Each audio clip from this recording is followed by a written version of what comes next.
Escuela Sabática de Jóvenes. Queremos ser la generación que verá a Cristo volver. Abre tu corazón y disfruta de este momento pensado especialmente para ti. ¿Comenzamos? Esto es Escuela Sabática de Jóvenes. Bienvenidos a un programa más de la Escuela Sabática de Jóvenes. Este es un repaso completo, ¿sí? Que se publica todos los lunes. Bueno, la vez pasada lo publicamos el martes, pero porque era feriado acá en Argentina. Lo publicamos todos los lunes, ¿sí?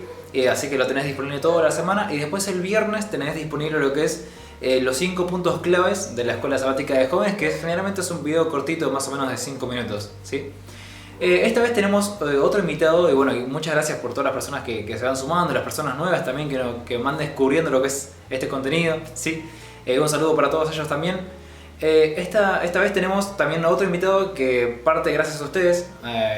Cada persona que se suma a los programas menciona al último una persona que les gustaría que esté, así que también viene de ese lado.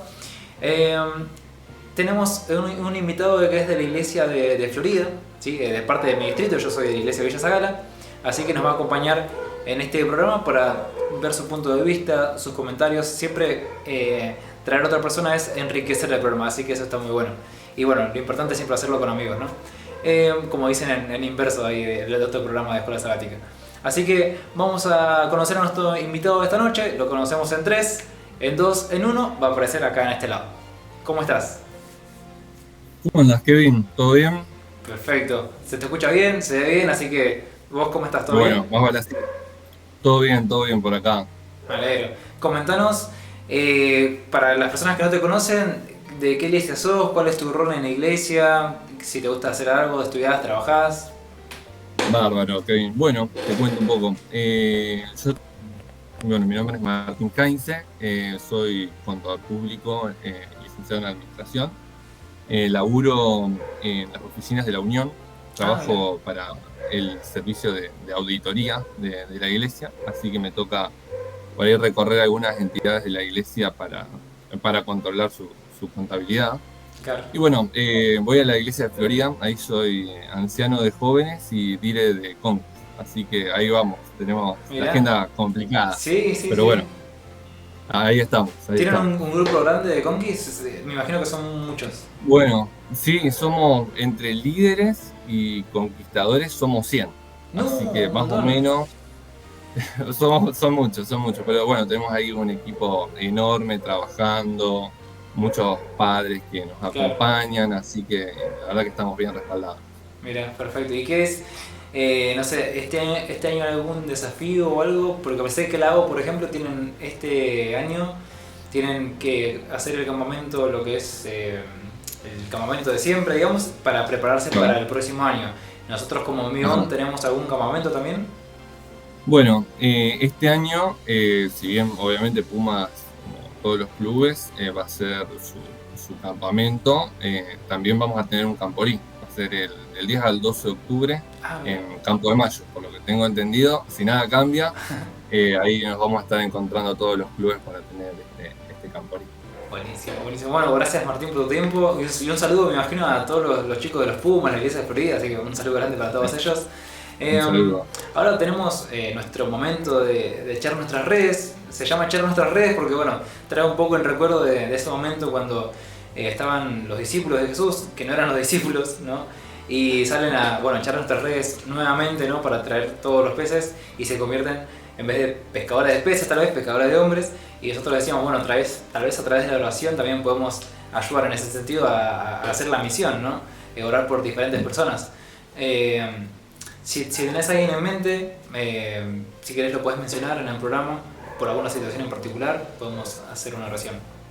Bueno, en especial capaz más en este contexto, en este momento que fue la inundación en Bahía Blanca. Yo estoy casado, mi esposa, sus familiares viven en Bahía, así que bueno, pedir por todos ellos, por toda la iglesia de Bahía que fue afectada ahí por todo lo que fue la inundación y los daños de la tormenta. Sí, sí estaba viendo algo en las redes, bueno, y un poco los medios, que está bastante grave la situación, así que le vamos a orar por las personas de Bahía Blanca y bueno, también por los familiares de tu esposa. Bueno, ¿te parece si me acompañas en una oración? Bueno, Dale. Padre, muchas gracias porque nos acompañas, Señor, en cada momento. También en medio de los problemas sabemos que tú estás ahí, Señor, para ayudarnos a enfrentarle cada problema, Señor. Te pido en esta ocasión por las personas de Bahía Blanca, Señor, que fueron afectadas por el temporal. Te pido por cada familia, cada joven, cada persona adulta, Señor, y todas las personas también que tal vez no tienen algún familiar donde acudir, Señor, a alguien a donde pedir ayuda. Te pido por todos ellos y también en especial por la esposa de Martín, Señor, que tiene algunos familiares allá, que los puedas cuidar y que puedan encontrar paz, Señor, y siempre que las personas indicadas les puedan dar una mano, Señor. Muchas gracias también por este programa. Te pido que podamos ser una bendición para cada joven, Señor, que en vez de hablar de nosotros, Señor, que puedas ser tú y que hable a través de nosotros sobre el tema del duelo, Señor, sobre la pérdida de familiares, que es un tema tan sensible, Señor. Ayúdanos a dar las palabras indicadas, que este mensaje pueda quedar, Señor, para los jóvenes. En tu nombre oramos. Amén. Para comenzar, tenemos siempre nuestra pregunta que es de la idea del teclado, una pregunta introductoria al tema, ¿sí? Esta vez la pregunta, bueno, ahí te la menciono, cuál sería para este programa. Y nuestra pregunta es, ¿cuál fue el abrazo de consolación por una muerte que más recordás? Bueno, creo que cuando falleció mi abuelo, falleció hace unos años de un infarto, en el momento del funeral se me acercó ahí mucha gente. Yo soy muy familiero, muy apegado a toda la familia, así que era un momento difícil y también un momento donde uno no está acostumbrado a convivir con este tema de la muerte, así que fue una de las primeras experiencias donde se me murió alguien cercano. Así que el abrazo de mi papá en ese momento fue muy lindo, algo que recuerdo. Hace poco en nuestra iglesia también falleció la mamá de Matías, que es un joven de la iglesia, y también el esposo, asistía a la iglesia, capaz lo escuchaste, a la iglesia de Villa Martelli, o Villa de Lina, no me acuerdo, y bueno, también fue un momento de un poco de oración, de cantar un poco de los himnos, un momento emotivo, ¿no? Pero bueno, y un momento donde por ahí uno se hace muchas preguntas, ¿no? Sí. Y es un poco de lo que vamos a ver en esta lección, ¿no? Afrontar el duelo, ¿sí? Un poco de lo que vamos a ver es un poquito de la historia de Job, ¿sí? Un poquito de Jesús en el Getsemaní, un poquito de qué hacer con tanta tristeza, ¿no? O por qué existe la muerte incluso, ¿no? Así que trae tu Biblia, trae tu lección, tráete un marcador para subrayar los puntos importantes y súmate a lo que es el programa de la Escuela Sabática para jóvenes. Ahora sí, vamos a comenzar con lo que es el texto bíblico de esta semana. Lo encontramos en Primera de Tesalonicenses, capítulo 4, ¿sí?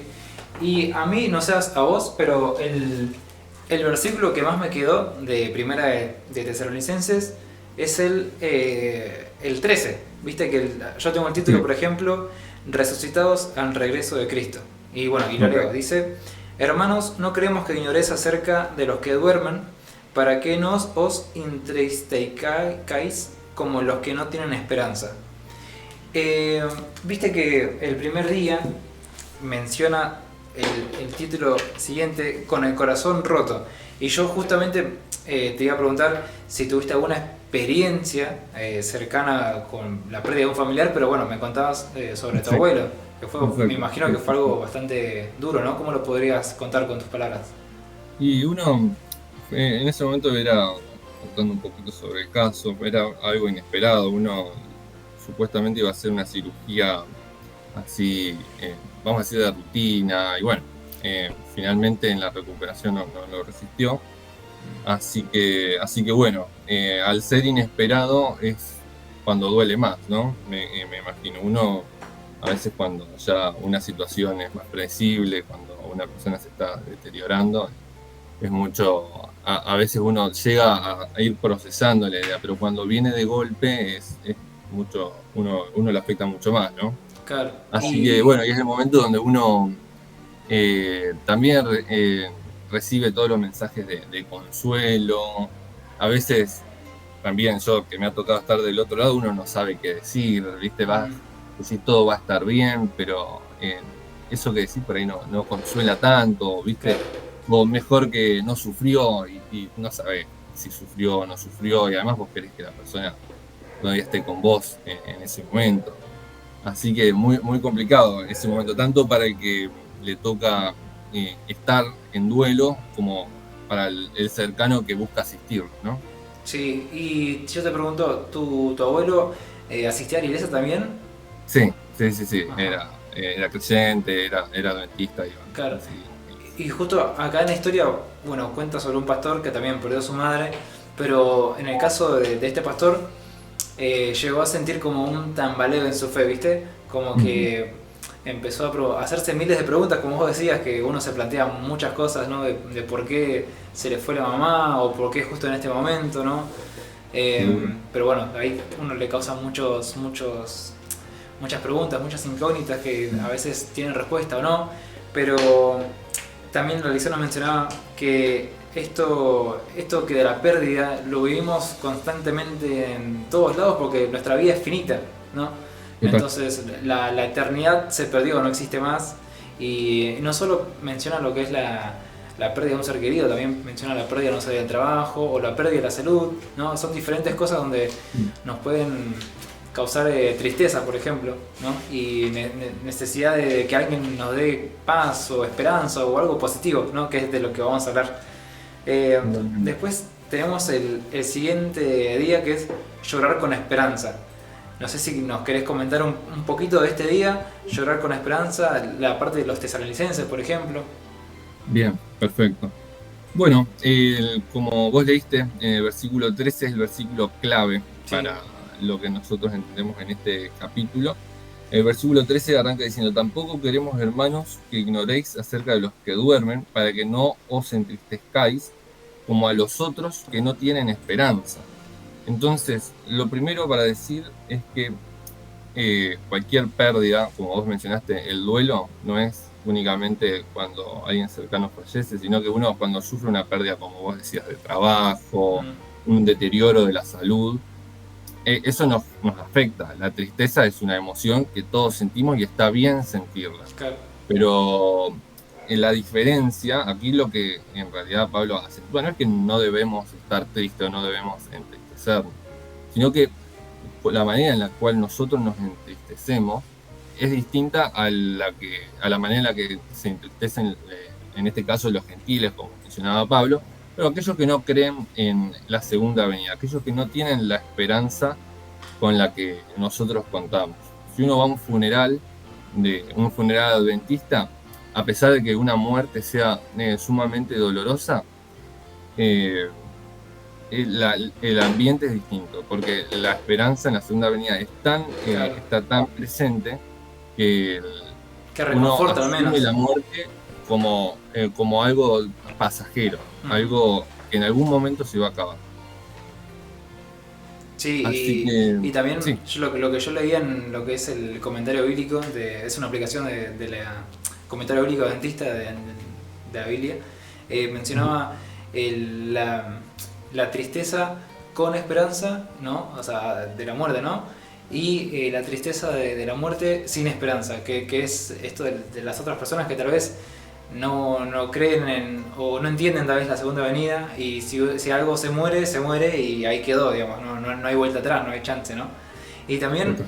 me parecía interesante como la historia de la iglesia de los tesalonicenses. Un poco la lección Mm, lo que mencionaba era que era una iglesia tal vez nueva y yo por ujú. lo que leía era como que, bueno, uno se imagina, ¿no? Iglesia nueva, los miembros van aumentando de a poco, pero en ese momento también los miembros tal vez se bautizaban, pero capaz por X razón, persecución o enfermedades, morían, ¿no? A los meses tal vez. Mm, Entonces estaba en esa incógnita de las personas, tipo, se preguntaban, uy, pero el hermano fulano, ¿qué será de la vida de él?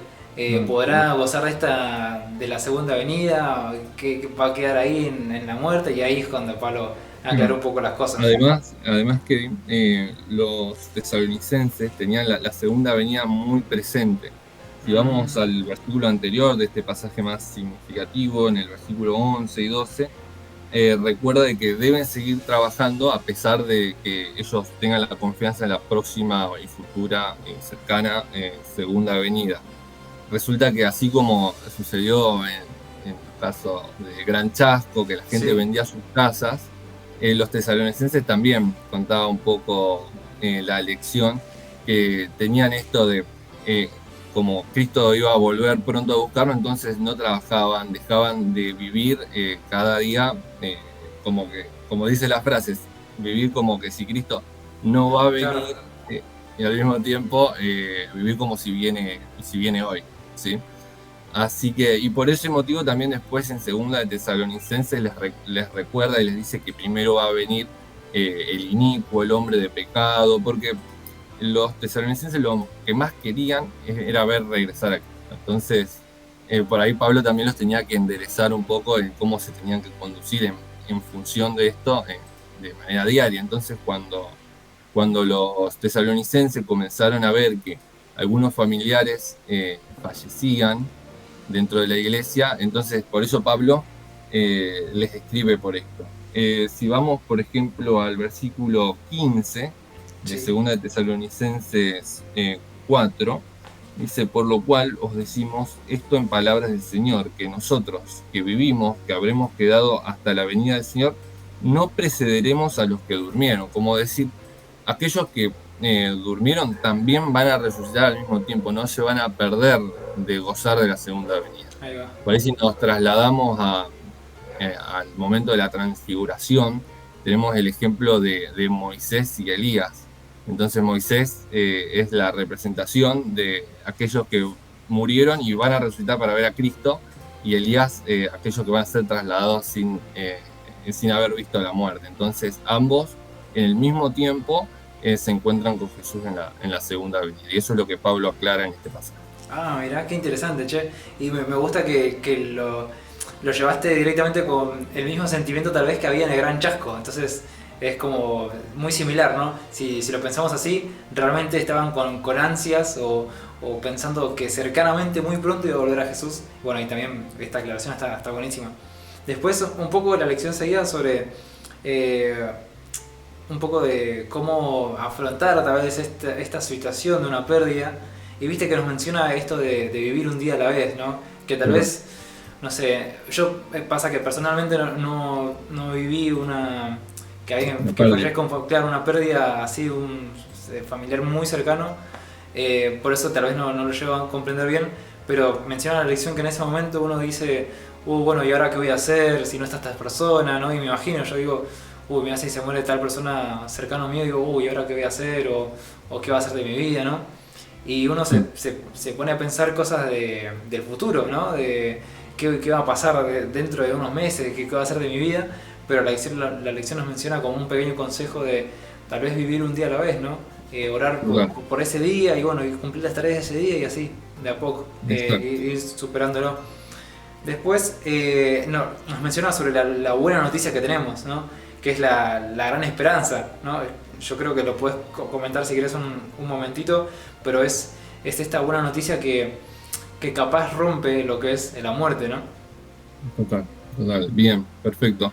Si vamos a Apocalipsis 21:4, es el versículo que capaz que nuclea la idea central de esto que es esta esperanza que nosotros tenemos, donde el enemigo, el último enemigo, como dice 1 Corintios 15, va a ser destruido, que es la muerte. Dice así: enjugará Dios toda lágrima de los ojos de ellos, y ya no habrá más muerte, ni habrá más llanto, ni clamor, ni dolor, porque las primeras cosas ya pasaron. Esa es la esperanza que tenemos como iglesia, y bueno, verdaderamente es lo que marca la diferencia. Por ahí yo lo que recuerdo, si nos vamos por ejemplo a la historia de Lázaro, nosotros recordamos ahí al ver la historia que María, Marta se hacían preguntas cuando llegaron a Jesús. Cuando Jesús llega a Betania, le preguntan, le reprochan hasta, le dice, si hubieras estado en ese momento, Lázaro no hubiera muerto. Y lo mismo nos sucede a nosotros en el momento en que estamos en duelo, nos hacemos preguntas, podemos cuestionar a Dios, pero en el momento de la resurrección de Lázaro es cuando finalmente las preguntas son respondidas. Cuando en la segunda venida es el momento donde todo va a ser aclarado y realmente Dios va a enjugar nuestras lágrimas. Las razones por las cuales pasamos este momento de dolor no van a tener importancia. En ese momento no vamos a necesitar tantas explicaciones. Lo mismo sucedió ahí cuando Lázaro fue resucitado.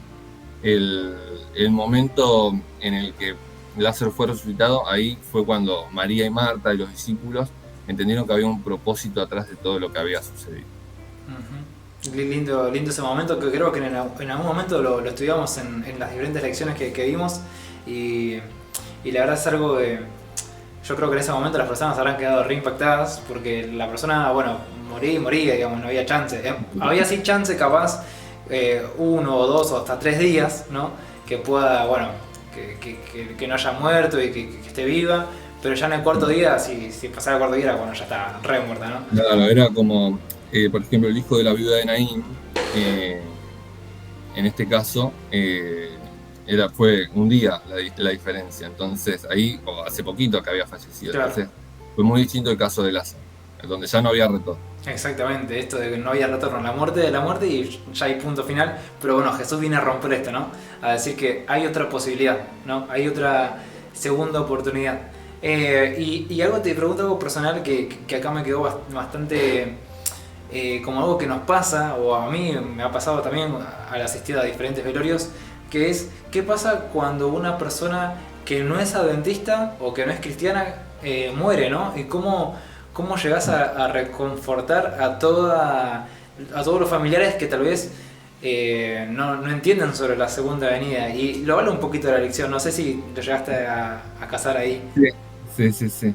Mirá, es un momento súper difícil tanto para los creyentes como para los no creyentes. Sí. Si no hay algo que vos puedas llegar a decir en ese momento que les vaya a solucionar o a aliviar el dolor que tengan. De todas formas, o sea, lo más importante en ese momento me parece que es el hecho de estar, el hecho de apoyar, de estar al lado de la persona, ver qué necesita, poder aliviarlo en ese momento de cualquier necesidad, y después esa esperanza que nosotros tenemos, si vemos una oportunidad, aprovechar para compartirla. La segunda venida no es solo para los artistas, solo para los creyentes, sino que, como dice todo ojo lo verá, todos verán la segunda venida y todos vamos a ser juzgados según la luz que recibieron. Así que en función de eso, la segunda venida es también una esperanza para aquel que no llegó a conocer. Sí, exactamente, y lo que comentaba la lección era que tal vez, no sé, a mí me ha pasado de que, bueno, ¿qué hago? ¿Qué le digo a una persona que tal vez que falleció un familiar de él, pero no entiende lo que es la segunda venida, o tal vez esta persona que falleció no está en los caminos de Dios? Pero la lección decía es que Dios es el que juzga, y Dios es el que sabe, ¿no? Si la persona irá al cielo o no. Entonces, eso es lo que nos decía la lección, ¿no? Que no decidamos nosotros o no armemos un preconcepto de esa persona, porque en realidad no lo sabemos, ¿no? O sea, Dios conoce el corazón, nosotros solamente miramos lo que es por fuera, ¿no? Tal vez como lo que pasó con las personas que estaban al lado de la cruz, ¿no? de Jesús. O sea, tal vez nosotros veíamos un ladrón, alguien que se merecía morir, pero no, esa persona, ese ladrón que aceptó a Jesús justo en el último momento de su vida, va a estar en el cielo, ¿no? Así que bueno, un pequeño ahí consejito para si tenemos que pasar por una de esas situaciones. Después tenemos el don del silencio, es el título para el día martes, y nos trae un poquito de lo que es la historia de Job. Si alguno no conoce la historia de Job era una persona fiel a Dios, y en un momento de su vida llega a perder lo que es su casa, todo lo que tenía, las cosas materiales, pero además de eso perdió a todos sus hijos, también le dio una enfermedad muy grande que lo deja casi muerto, y ahí es cuando llegan los amigos. Y no sé si nos querés contar esa parte de cuando vienen los amigos. Bien, perfecto. por ahí vamos a Job 2:13. Ahí es donde tenemos el momento donde los amigos de Job comienzan con la estrategia adecuada, que algo que lo que habíamos conversado antes.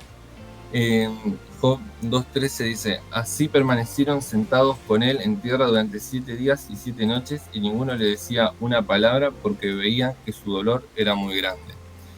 En capítulo 1 y 2 de Job tenemos la historia donde Job pierde todo, y en distintos versículos se ve la fidelidad de Job. En el versículo 21 y 22 vemos que Job no acusa a Dios. En Job 13:15 vemos que siguió confiando en él. En Job 19:26 vemos que su esperanza se encontraba en la resurrección. Y en el momento en que abrieron la boca los amigos, capaz bien intencionados, se equivocaron, porque buscaron darle una explicación. Claro. Comenzaron a atribuir algún motivo, algún pecado que Job había cometido, o que Job era orgulloso. Comenzaron a cuestionar su carácter. Misma la esposa también alentaba a Job a renunciar a su fe. Así que en ese momento Job recibió realmente, hasta el momento en el que los amigos callaron, estaba todo bien. Sí. En función a la relación con sus amigos y su fe, porque su fe todavía estaba fuerte, intacta, sí. pero después es cuando los amigos comienzan a intervenir, a dialogar con él, y es donde realmente también nosotros, mirándolo desde nuestro punto de vista, cuando nos toca estar en estas acciones, comenzaron a fallar, y que nosotros comenzamos a fallar cuando buscamos una explicación a esto. El mal no tiene explicación, el pecado no tiene explicación. Como dice Elena de White, si tendría una explicación lo estaríamos justificando. Entonces la muerte es un intruso en este paréntesis de la historia, ¿no? Sí, es como no estaba en el plan original, ¿no? Había un plan original donde todo era perfecto, pero después entró el pecado, y bueno, con el pecado entró las enfermedades, la muerte y todo lo demás, ¿no? Y volviendo a lo que es el don del silencio, justamente, lo que la lección mencionaba es que a veces, tal vez en vez de decir algo con tal de, no sé, calmar a la otra persona, de aconsejarlo, tal vez es mejor estar simplemente presentes y en silencio, ¿no? Y eso, bueno, requiere paciencia por un lado, y también darle tiempo, ¿no?, a la otra persona para que reflexione, ¿no? Para que ella sola pueda de a poco entrar en un momento más de paz, más de calma, ¿no? Pero eso ya depende de la otra persona, ¿no? Nosotros tenemos que estar ahí presentes siempre por las dudas, por ciertas personas quiere hablar, ¿no? Quiere capaz desahogarse, y no obligarla no sé, a calmarla, ¿no? Que no es o no anticipar el proceso. Claro, sí, exactamente. Y una de las cosas que yo notaba acá es que, no sé si ya te ha pasado, pero a veces uno en ese momento de cuando es un velorio o fallece una persona, trate de mandar el mejor mensajito posible, o decir las mejores palabras cuando lo ve en persona, pero a veces esa búsqueda de la frase perfecta es mejor capaz no hacerlo y estar simplemente presente y en silencio y abrazarlo, ¿no? Pero siempre en presencia con esa persona. Después, bueno, es lo que mencionaba un poco de la lección. Y después tenemos lo que es cuando Jesús atravesó el dolor profundo. Ya el título es bastante claro. Y yo quiero mencionar acá lo que es Mateo 26:38, que es una frase que nos menciona en la lección, que dice que Jesús sentía una tristeza de muerte. Y estamos hablando de Jesús previo a la crucifixión, cuando se encuentra en el Getsemaní, ¿no? Sabemos que él estaba muy angustiado, y bueno, cargaba en su espalda todos los pecados del mundo, y eso es demasiado, y no solo de ese tiempo, sino del futuro, del pasado, del presente. Y en ese momento Jesús lo que hace, una de las cosas que hace es trae a los discípulos y pide compañía de los discípulos, o sea, compañía humana, ¿no?, de sus amigos.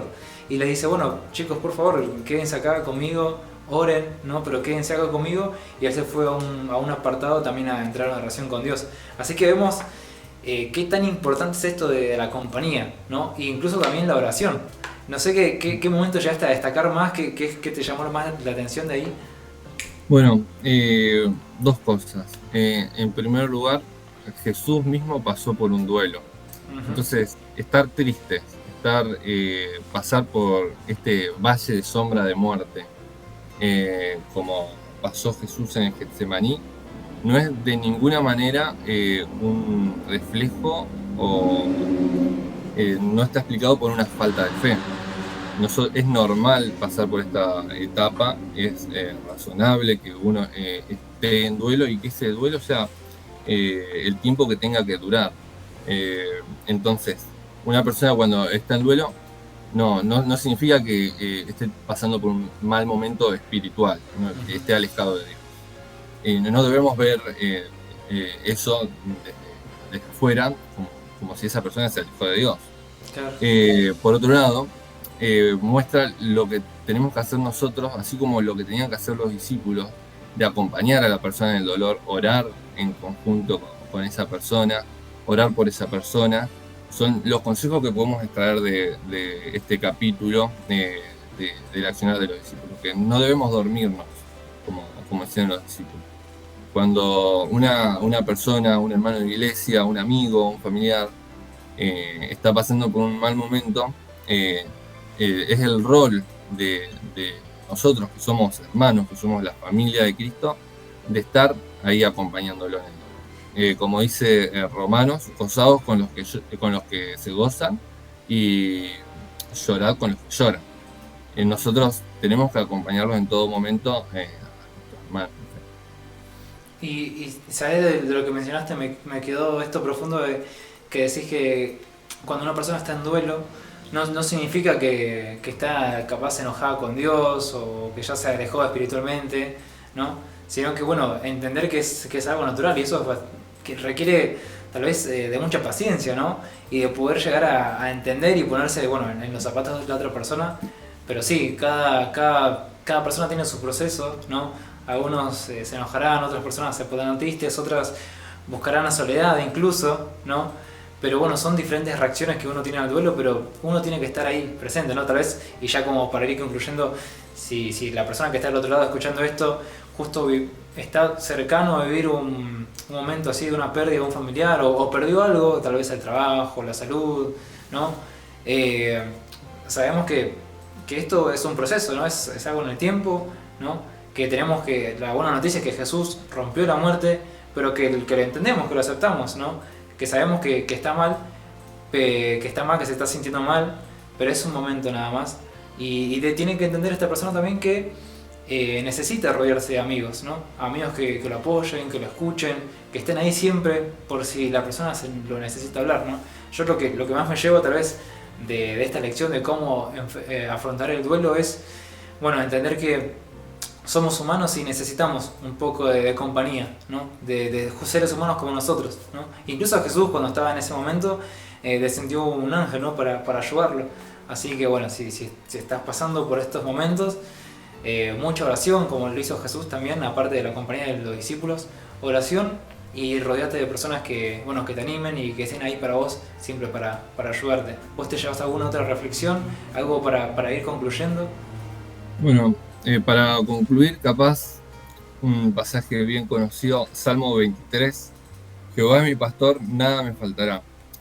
Si lo analizamos desde, esta idea no es mía, sino que se la tomo prestada de una predicación que escuché hace poquito del pastor Néstor Bruno, tenemos aquí en el hebreo que dice, Jehová es mi pastor, nada me faltará, pero en realidad lo que hace referencia es que Él no nos faltará, no es que ninguna cosa material nos faltará o no tendremos algún tipo de pérdida en esta vida.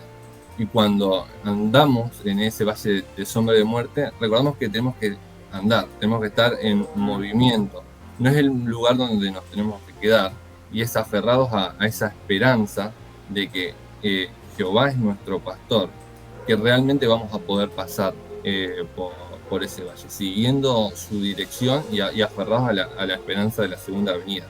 Lo que Dios quiere no es que nos quedemos en el valle de sombra de muerte, quiere un lugar de delicados pastos para que nosotros podamos estar. Así que también otro versículo que me pareció muy importante es Juan 16:33, que dice, en el mundo tendréis aflicción, pero yo he vencido al mundo, ¿sí? Así que bueno, dejarles este pensamiento. Qué lindo esto de avanzar, ¿no? Esto de completar el proceso, no estancarse. Me gusta mucho esa frase. ¿Te parece si nos podrías cerrar con una oración? Perfecto, vamos a orar. Amante Padre que estás en los cielos, gracias Señor porque podemos analizar y podemos estudiar este tema tan importante, Padre. Mientras estemos en este mundo, tendremos aflicción, tendremos pérdida, vamos a convivir con la muerte. Pero tú prometes que después de tu segunda venida, Señor, tú enjugarás todas nuestras lágrimas. Padre, te pido que podamos aferrarnos a esta promesa, podamos consolar, Señor, a las personas que en este momento sufren alguna pérdida de cualquier tipo, y también, Señor, que podamos apresurar esta segunda venida para que sea muy pronto. Oramos en el nombre de Jesús. Amén. Amén. Bueno, muchas gracias Martín por tu tiempo, por tus palabras, por tu comentario, tu punto de vista. En esta última oración, por ejemplo, lo que me quedó es que podamos adelantar, ¿no? Todos odiamos la muerte, la enfermedad, a nadie nos gusta, pero es justamente tenemos que volver al plano original, ¿no? Donde todo era perfecto. Así que bueno, gracias por tu espacio acá. No, por favor. Un honor, un privilegio me acompañar. Gracias. Y bueno, como siempre tenemos la última pregunta, que es si pudieras pensar en algún otro invitado para este programa para repasar la Escuela Sabática de Jóvenes, si se te ocurre alguien, algún amigo de otra iglesia tal vez. Nosotros formamos parte de una escuela sabática en Florida, digo nosotros por mi esposa y yo, que se llama Filadelfia, y hay distintos maestros, así que un amigo que también es maestro ahí en esa escuela sabática, Martín Mamana, él es capellán de ACES, así que seguro que va a estar encantado también. Bueno, perfecto.